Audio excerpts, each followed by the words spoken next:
보호해주시고 지켜주실 줄 믿고 우리 다 함께 나아갔으면 좋겠습니다. 자, 오늘은 우리 민수기 26장 말씀, 우리 인구조사 두 번째 인구조사 본문인 민수기 26장 말씀을 크게 두 군데로 나누어서 읽어보도록 하겠습니다. 함께 묵상하고 생각하겠습니다. 민수기 26장 먼저 1절부터 4절까지의 말씀을 함께 읽도록 하겠습니다. 그리고 이어서 51절부터 끝절까지 말씀 함께 보겠습니다. 우리 두 군데 읽습니다. 민수기 26장 1절부터 4절까지 말씀입니다. 연병 후에 여호와께서 모세와 제사장 아론의 아들 엘르아살에게 말씀하여 이르시되 이스라엘 자손의 온 회중의 총수를 그들의 조상의 가문을 따라 조사하되 이스라엘 중에 20세 이상으로 능히 전쟁에 나갈 만한 모든 자를 계수하라 하시니 모세와 제사장 엘르아살이 여리고 맞은편 요단가 모압 평지에서 그들에게 전하여 이르되 여호와께서 애굽 땅에서 나온 모세와 이스라엘 자손에게 명령하신 대로 너희는 20세 이상 된 자를 계수하라 하니라.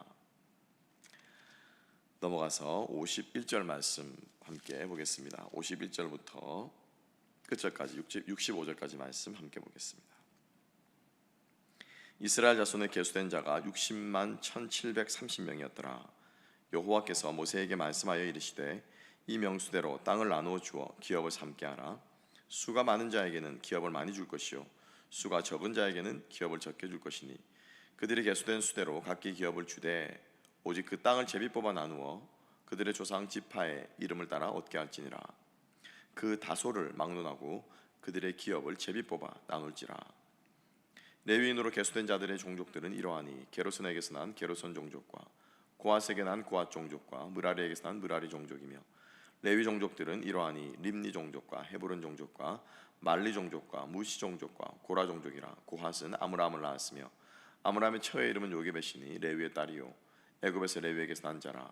그가 아므람에게서 아론과 모세와 그의 누이 미리암을 낳았고 아론에게서는 나답과 아비우와 엘르아살과 이다말을 낳았더니 나답과 아비우는 다른 불을 여호와 앞에 들이다가 죽었더라. 1개월 이상으로 계수된 레위인의 모든 남자는 2만 3천 명이었더라. 그들은 이스라엘 자손 중 계수에 들지 아니하였으니 이는 이스라엘 자손 중에서 그들에게 준 기업이 없었음이었더라. 이는 모세와 엘르아살 제사장 엘르아살이 계수한 자라. 그들이 여리고 맞은편 요단가 모압 평지에서 이스라엘 자손을 계수한 중에는 모세와 제사장 아론이 시내 광야에서 계수한 이스라엘 자손은 한 사람도 들지 못하였으니 이는 여호와께서 그들에게 대하여 말씀하시기를 그들이 반드시 광야에서 죽으리라 하셨습니다. 이러므로 여분네 아들 갈렙과 눈의 아들 여호수아 외에는 한 사람도 남지 아니하였더라. 아멘. 오늘 말씀과 함께 하나님의 계획에 하나님의 계산에 든 사람들이라는 제목으로 우리 함께 말씀을 나누겠습니다. 오늘도 이 말씀을 통해서 또 우리에게 주신 하루 우리 살아갈 힘을 얻고 또 소망을 가지며 우리 주님과 함께 동행하는 우리 모두가 되기를 소망합니다. 자, 민수기라고 하는 제목은 Numbers, 영어로는 Numbers라고 하는 이 책의 제목은 그야말로 숫자를 세는 책이다. 이스라엘 백성들의 숫자를 세웠다라고 하는 의미에서 Numbers라고 하는 이름이 붙어 있습니다. 근데 사실 이제 이 내용을 보게 되면은 우리가 뭐 레위기나 그리고 또 신명기처럼 율법처럼 그죠? 센서스를 한 그 이름들만 나오는 것이 아니라 족보만 나오는 것이 아니라 사실은 스토리가 광야의 이야기가 민수기에 더 줄을 이루는 것을 많은 사람들이 사실은 본문을 읽다가 보면은 깨닫고 그렇게 말씀하시는 것 같아요. 목사님 이 책이 이런 책인 줄 이제 알았습니다.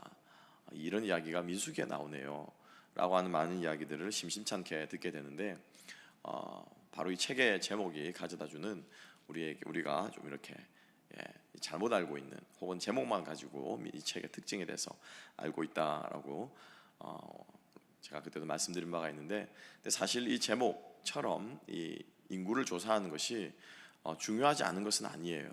아주 중요합니다. 왜냐하면 어떤 의미에서 중요하냐, 바로 이 책의 분수령을 이루고 있기 때문이죠. 처음 시작과 그리고 중간을 나누는 이 두 번의 인구조사가 이 책의 큰 분수령을 이루고 있는 것을 볼 수가 있고요.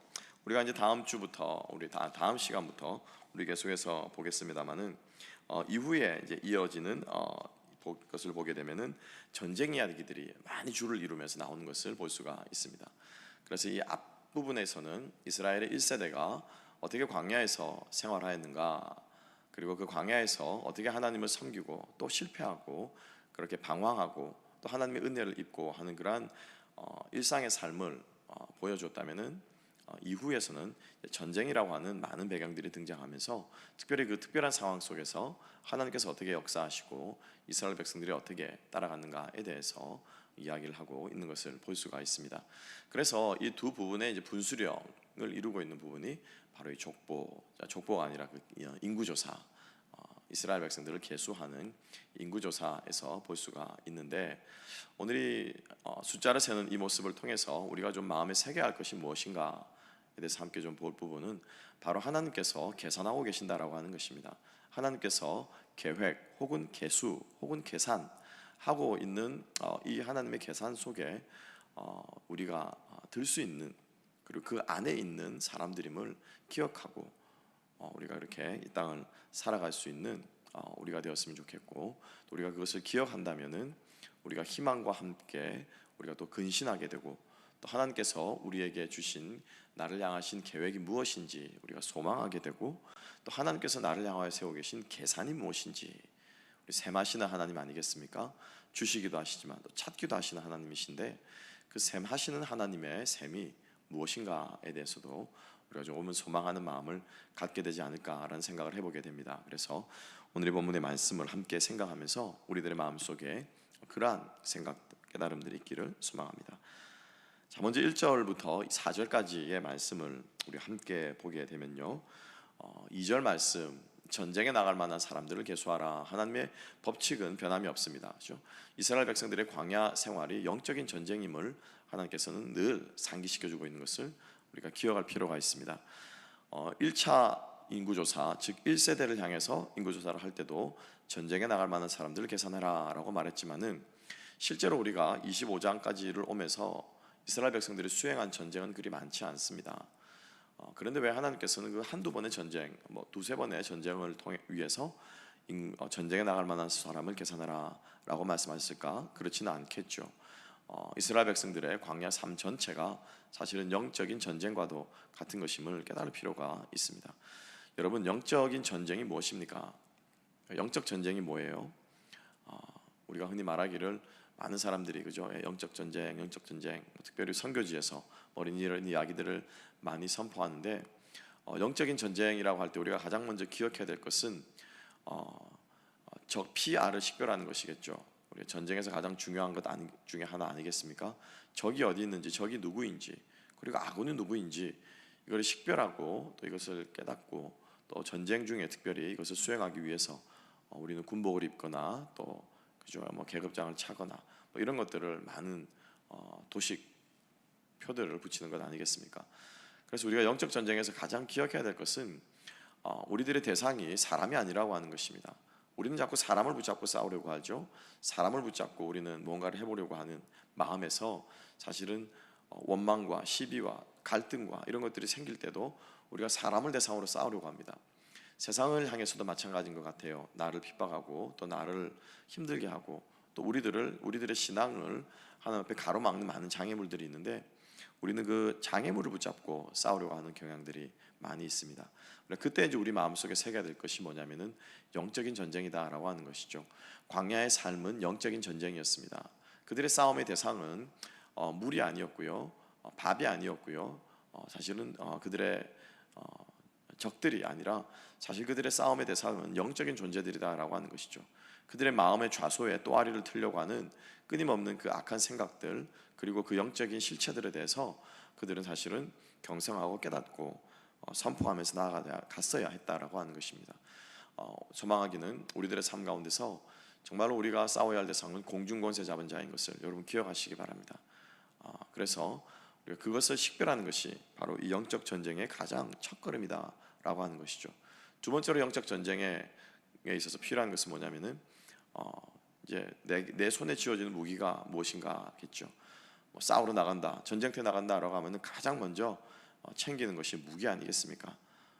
그래서 총이 되기도 할 것이고 칼이 되기도 할 것이고 내 몸을 보호한 보호구가 되기도 할 것인데, 어찌됐건 간에 싸우기 위해서 필요한 것은 싸움의 도구이지 밥 먹기 위한 도구가 아니죠. 일하는 쟁기가 아니겠죠. 그래서 필요한 것은 도구인데, 영적 전쟁에 가장 필요한 도구가 무엇이냐라고 했을 때 맞습니다. 기도와 성령입니다.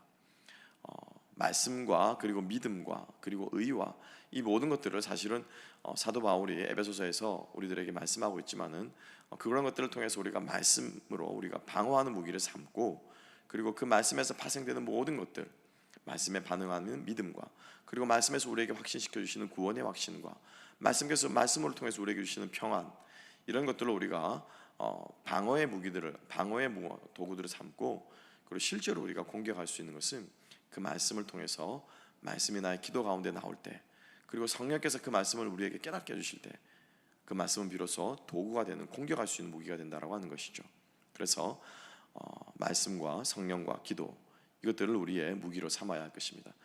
여러분, 이런 것들을 구비하지 않고서는 광야의 삶을 전쟁하는 모드로 지나갈 수가 없습니다.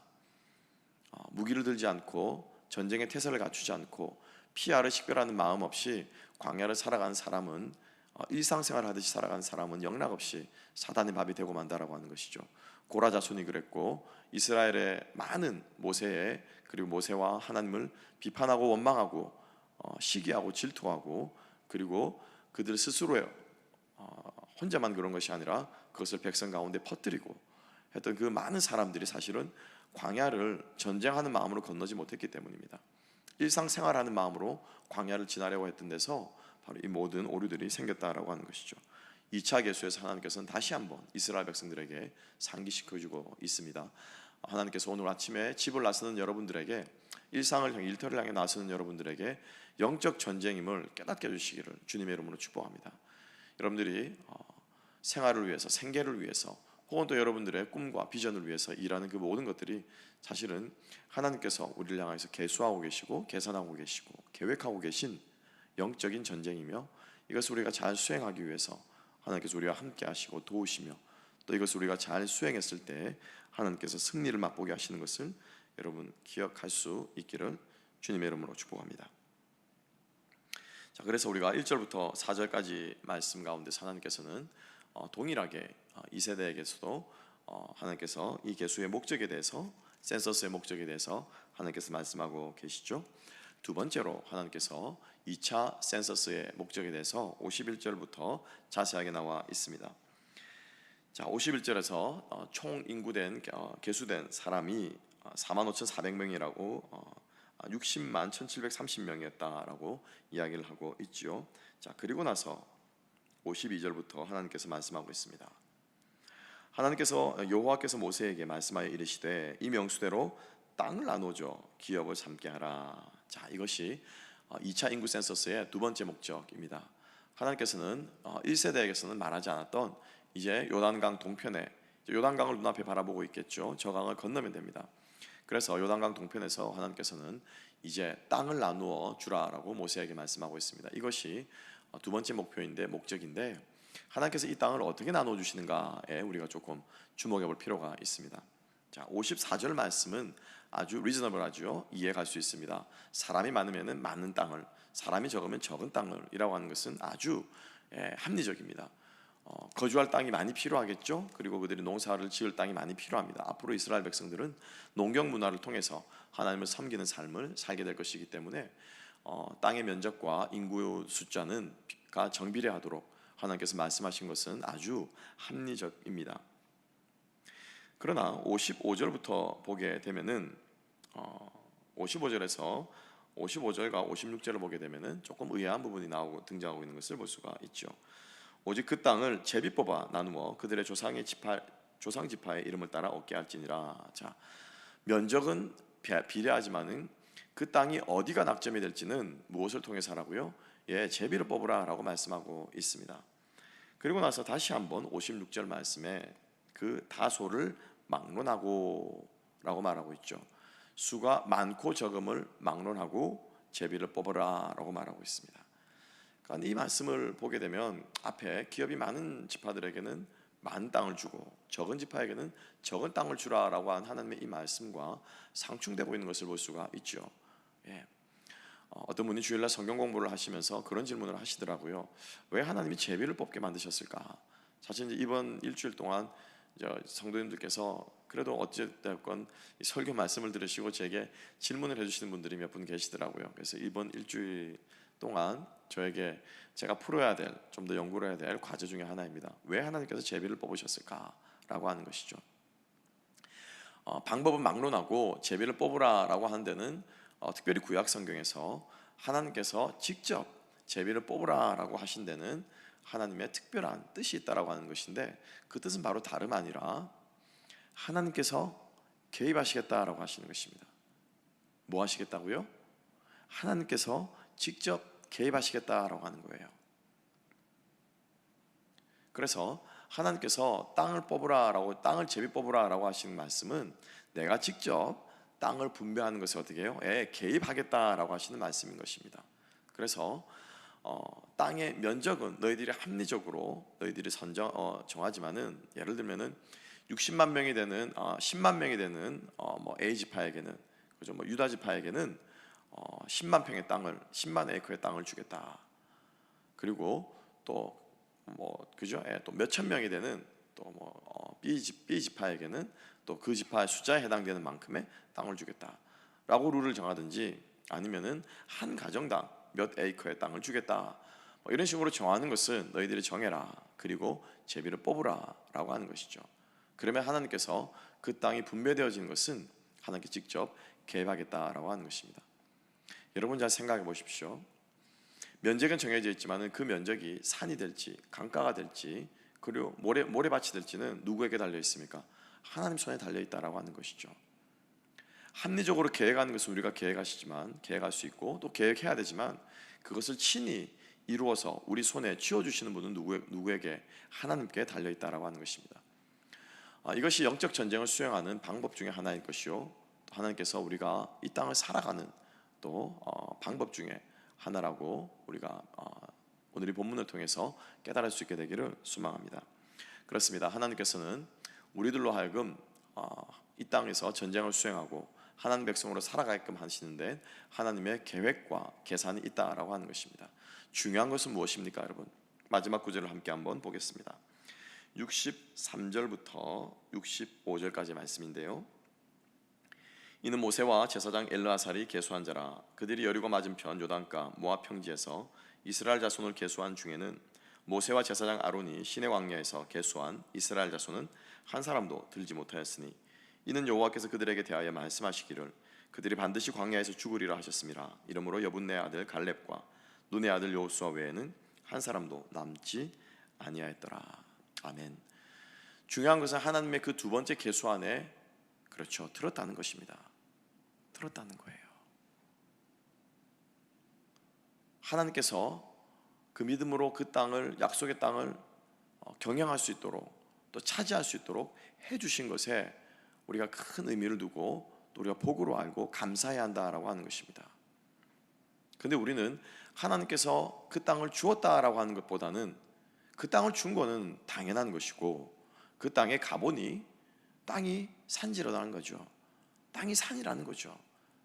땅이 평야일 줄 알고 강가일 줄 알고 물되기 좋은 곳일 줄 알았는데, 그렇죠, 산이라니까 이게 마음에 안 든다는 거죠.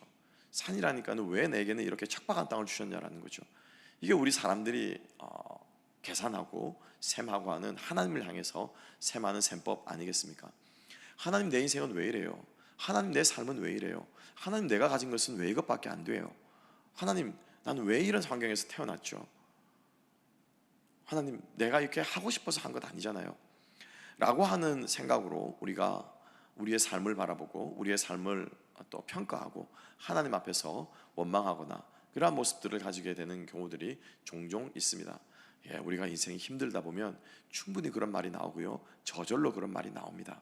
왜? 우리들은 연약한 존재들 아니겠습니까? 그리고 그런 단식이 나온 것이 결코 여러분 신앙적으로 잘못된 것은 아닙니다. 문제는 그 단식 후에, 그 불평 후에, 그 원망 후에, 그 실망 후에, 그 좌절과 낙담 후에, 그렇죠, 우리가 어떤 반응을 하나님 향해서 보이냐라고 하는 것이죠. 하나님께서 우리에게 주신 땅은 하나님께서 우리들에게 우리가 그것을 감당할 만하기 때문에 주신 땅이요, 또 우리가 그것을 감당하겠다고 나아갔을 때 하나님께서 그것을 감당할 수 있는 힘을 주시는 분이심을 여러분 기억하시기 바랍니다. 그래서 우리가 기억해야 될 것은 하나님의 계산기에 얼마의 넘버가 찍혀 있느냐가 중요한 것이 아니라 우리의 이름이 그 계산기 안에 들어있는 것으로 인해서 우리가 감사하고 충성하며 담대하게 나아갈 때 여러분 기억하십시오. 우리들의 삶을 향해서 끊임없이 두들기시는 하나님의 그 손가락의 능력을, 하나님의 그 계산기가 돌아가는 것을 우리는 경험하게 될 것입니다. 문제는 무엇입니까? 하나님께 두들겨서 남기면 되잖아요. 그죠? 하나님께서 우리를 쓰시면 되잖아요. 우리는 10만 원, 100만 원, 1000만 원을 남기고 싶어 하시는데 하나님이 100원을 남겨줄 수도 있습니다. 10원을 주실 수도 있습니다. 문제는 그렇죠, 남겨주신다라는 거죠. 하나님께서 1달란트 남긴 종을 5달란트 남긴 종을 나무라지 않으셨습니다. 10달란트 남긴 종을 나무라지 않으셨습니다. 남기기만 하면 된다라는 것이죠. 여러분, 그 주님 믿고 여러분 담대하게 나아갈 수 있는 우리가 될 수 있기를 원합니다.